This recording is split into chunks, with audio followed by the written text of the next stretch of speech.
할렐루야, 할렐루야, 아멘. 오늘도 이 새벽에 우리 하나님 앞에 나오신 여러분들을 주님의 이름으로 축복합니다.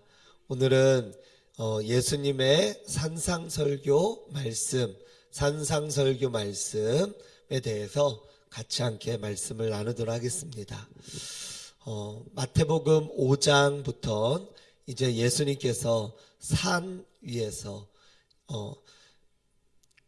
이스라엘 백성들에게 하나님의 천국 복음의 말씀을 이제 전파하셨는데, 그것을 가리켜서 산상설교다 이렇게 말씀을 합니다.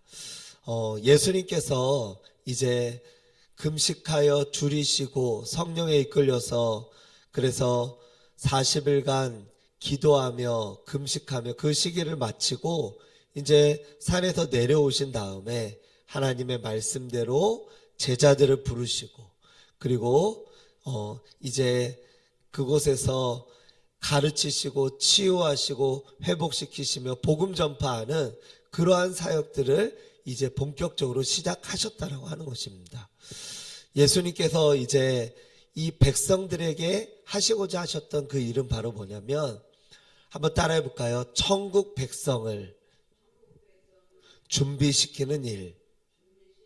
네, 예수님께서는 천국 백성을 준비시키는 일을 예수님께서는 이제 시작하신 거다라고 하는 겁니다. 이 이스라엘 백성들은 기본적으로 하나님을 믿는 백성들입니다. 그러므로 그들에게 있어서 천국, 하나님의 나라는 아주 중요한 그런 곳이다라고 하는 것이죠.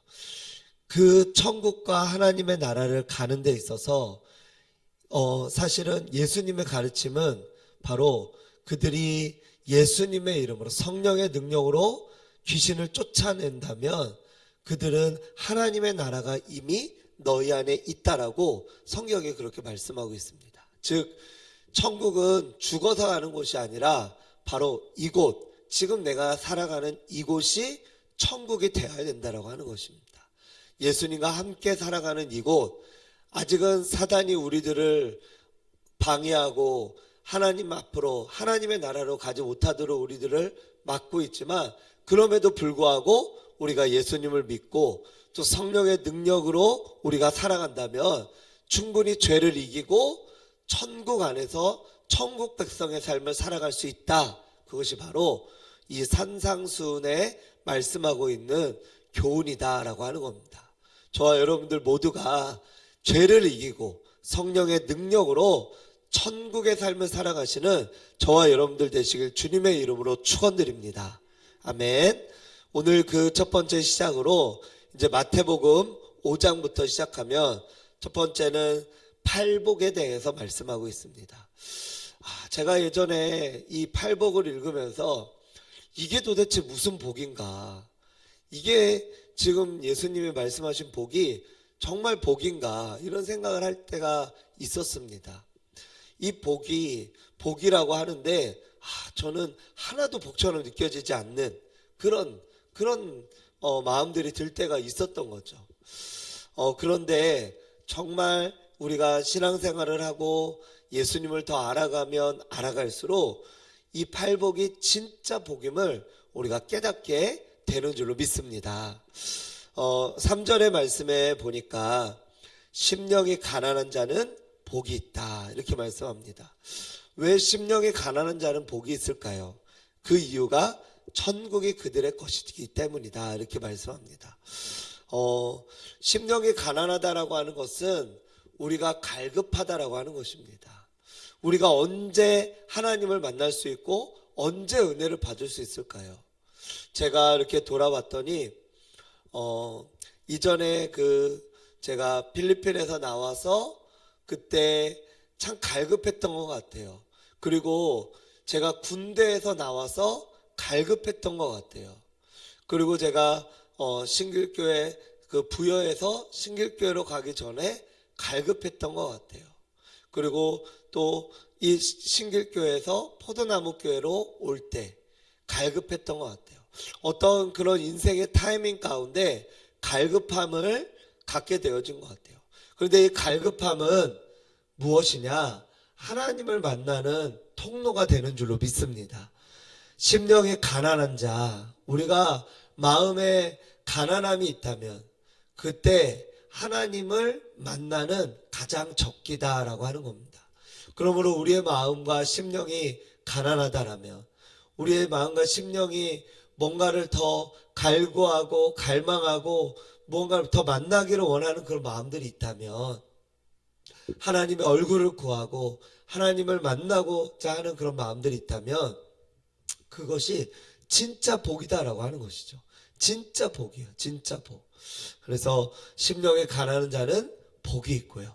그리고 애통하는 자는 복이 있대요. 왜 그렇죠? 위로를 받기 때문이죠. 주님은 살아계시기 때문에 우리가 하나님 앞에 울며 기도하며 하나님 앞으로 나아갈 때 하나님께서는 저와 여러분들을 만나주시고 위로하시는 하나님이신 줄로 믿습니다. 그래서 눈물이 많이 날 때가 있었어요. 눈물이 많이 나요. 그럴 때 왜 이렇게 눈물이 많이 나지? 그런데 알고 봤더니 그게 복이더라고요. 눈물도 마음대로 나지 않는 그런 경우들이 많은 것 같아요. 보니까 눈물이 난다? 이것도 은혜예요. 내 삶에 눈물이 마르지 않는다? 그것도 은혜인 것 같아요. 왜요? 하나님의 위로를 받고 하나님의 응답을 받기 때문에 그렇습니다. 온유한 자가 땅을 기업으로 받는다고 말씀합니다. 왜 온유한 자가 땅을 기업으로 받을까요? 온유한 자의 대표적인 사람을 꼽는다면 성경의 이삭입니다. 이삭은 땅을 기업으로 받게 되어지는데 어떻게 해서 그렇게 되어지냐? 이삭은 계속 양보하잖아요. 우물을 팠는데 그냥 지금처럼 기계로 파는 게 아니고 땅을 50m 이상을 파야 이스라엘은 물이 나오는 곳인데 그렇게 다 땅을 파놨더니 자기들 땅이라고 우물을 싹 갖고 가버리고 얼마나 화가 나요. 근데도 그냥 줘버리고 또 이쪽 가서 했더니 또 자기들 땅이라고 또 갖고 가고 저쪽 가서 했더니 또 자기네 땅이라고 우물을 팠더니 또 갖고 가고 그러고 나서 네 번째 했더니 그때서야 이삭이 그 땅을 빼앗기지 아니하고 우물을 빼앗기지 않았다고 했는데 이 이삭은 참 순종파 그리고 온유한 사람 이랬던 사람. 그래서 성경에 보면은 야곱은 굉장한 파란만장한 인생을 살거든요.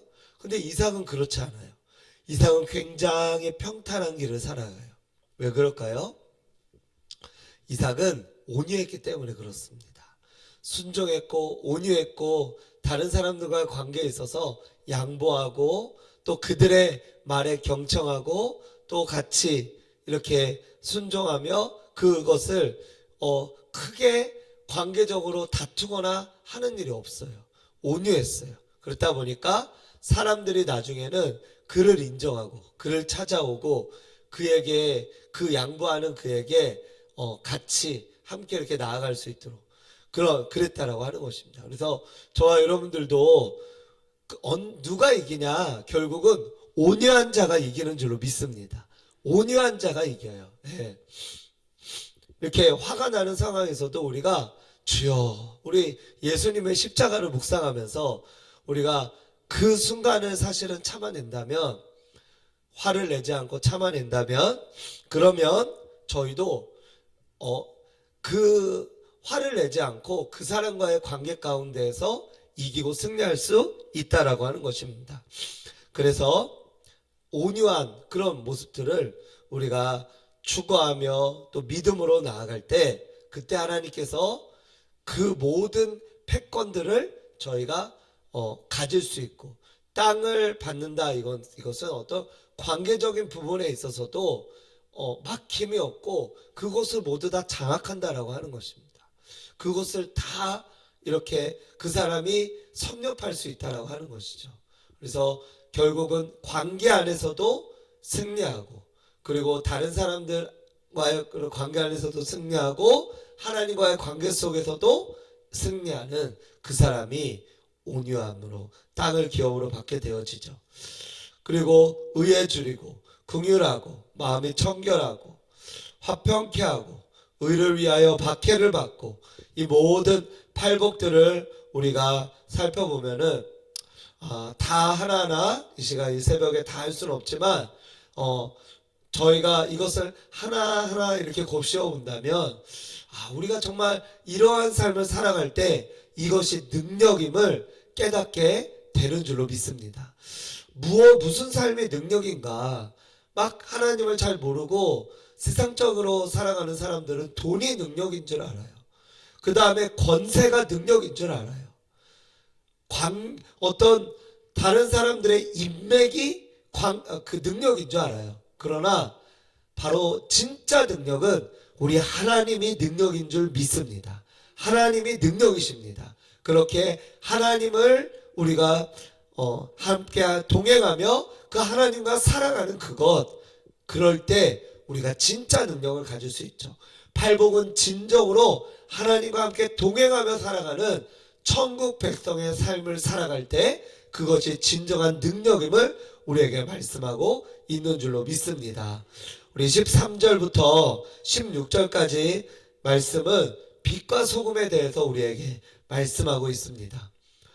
여기서는 소금, 빛에 대해서 말씀하고 있죠. 저와 여러분들은 빛과 소금인 줄 믿으시기 바랍니다. 이것을 우리가 기억해야 돼요. 소금은 바닷물의 한 3.8%, 3.4% 그 정도밖에 3% 정도밖에 안 되는 아주 작은 양이지만 바닷물 전체를 짜게 만들고 바닷물이 부패하지 않게 하고 이 바닷물을 지금까지 계속해서 신선하게 유지했던 것처럼 사실은 많은 인원이 필요한 게 아닙니다. 로마를 변화시켰을 때 그리스도인들은 많은 인원이 아니었어요. 그 로마가 국교로 인정되었을 때 그리스도인들은 많은 인원이 아니었어요. 다만 그들은 진짜 그리스도인이었어요. 빛과 소금의 어떤 역할들을 한다라고 하는 것은 우리가 어느 상황 어느 곳에 있든지 간에 우리가 영향력을 발휘한다라고 하는 것입니다. 내가 예수 믿는 사람으로서의 삶을 발휘한다라고 하는 거예요. 제가 이렇게 평택에 와서 사람들을 새롭게 이렇게 만나게 될 때 일부러 제가 이렇게 포도나무 교회 목사라고 그렇게 이야기를 종종 합니다. 어제도 이렇게 보니까 어제는 저희 아이 그 전학 신청을 하고 그러고 나서 이렇게 나오는데 붕어빵을 파시는 분이 계시더라고요. 근데 그 붕어빵이 교회 이름이 걸려있는 붕어빵이에요. 그래서 일부러 제가 내려서 그 붕어빵을 사고 이야기를 나누면서 하다 보니까 너무 좋으신 거예요. 그래서 저도 제가 여기 교회에 이렇게 부임했다고 말씀드렸더니 아시더라고요. 그리고 근데 그 붕어빵을 구우신 분이 목사님이시더라고요. 몰랐는데 그래서 제가 이야기를 나누고 이렇게 좀 이야기를 많이 나눴더니 너무 좋으신 거예요. 그래서 저도 이제 연락을 드리고 또 저희 교회도 이렇게 방문하시기로 했고 같이 이렇게 소통하며 하시고요. 예. 그래서 그렇게 하시면서 한 일주일에 한 번에서 두 번. 그래서 왜 이것을 하시냐면 여기서 나오는 수익금을 가지고 선교하시려고 다 선교에 쓰신대요. 작은 교회나 어려운 교회들을 도우시고 그리고 이걸 통해서 이 관계전도를 맺을 수 있고 손님들과 이야기를 나누면서 예수님도 전할 수 있고 그래서 저도 누군가를 만나고 이렇게 하다 보면서 일부러 드러내는 거죠. 저 자신을 제가 여기 교회 얼마 안 됐지만 온 목사입니다. 포도나무 교회 목사입니다. 그러면서 그들에게 제가 커밍아웃을 하고 그러면서 이제 또 기회가 된다면 또 예수님도 전하고 또 그리고 교회도 인도하고 그러면서 이제 관계전도를 맺는 거죠. 그래서 관계를 잘 맺을 때 그때 복음을 전할 수 있는 또한 기회도 있는 줄로 믿습니다. 특별히 또 그렇게 제가 커밍아웃을 하게 되어지면은 일단 저부터가 행동 거지를 잘해야 되지 않겠습니까? 제가 막 이상하게 하고 이상한 말을 하고 그러면은 그분이 저 교회 이번에 새로 오신 목사님 참 이상해. 그러면은 전도가 되겠습니까? 그러지 않겠죠. 그러니까 저부터가 먼저 더 겸손하게, 그리고 또 드릴 수 있다면 뭐 선물 같은 것도 드리고, 그리고 예수님을 전하는 그런 모습으로 이렇게 나아갈 때 그들이 이 교회라는 곳을 다시 생각하게 하고, 또 교회 목사님을 다시 생각하게 되어지고, 그리고 우리 포도나무 교회를 다시 생각하게 되어지고, 이런 어떤 부분들이 일어나게 될 줄로 믿습니다. 그래서 이런 모습을 통하여서 우리가 소금, 빛의 자녀로서 그렇게 우리가 드러내는 것이죠. 예수님처럼, 예수님이 우리에게 너희는 소금이고 너희는 빛이다 하셨던 것처럼 드러나는 거죠. 그런데 이것이 사실은 우리가 드러내고자 하지 않아도 또 드러날 수밖에 없어요. 왜 그렇죠? 소금은 소금으로서의 역할을 감당하다 보니까, 그렇게 소금의 역할을 감당하다 보면 당연히 그 소금의 맛이 있기 때문에 드러날 수밖에 없고, 또 빛은 숨길 수가 없잖아요. 빛이 어두운 곳에서는 더 밝은 빛을 내는 것처럼, 아주 작은 반딧불이 이런 곳에서는 보이지 않겠죠. 하지만 아주 어두운 곳에서는 더 잘 보이는 것처럼, 저와 여러분들이 빛이고 소금이다 라고 한다면, 빛으로서 우리가 삶의 모습을 보이고 또 증거하고 할 때, 이 빛이 16절의 말씀에 보니까 사람 앞에 비추게 해서 너희 착한 행실을 보고 하늘에 계신 너희 아버지께 영광을 돌리게 하라. 그렇게 말씀한 것처럼 하나님 앞에 우리의 착한 행실, 우리의 선한 행실이 그들에게 전해지며 나아갈 때, 그들이 그분이 왜 그렇게 선했을까, 왜 그렇게 착했을까라고 했을 때 하나님을 믿었기 때문에 그렇구나, 그것을 그분들이 인식하고 나아갈 때 하나님께 영광을 돌리게 하라고 말씀하고 있습니다.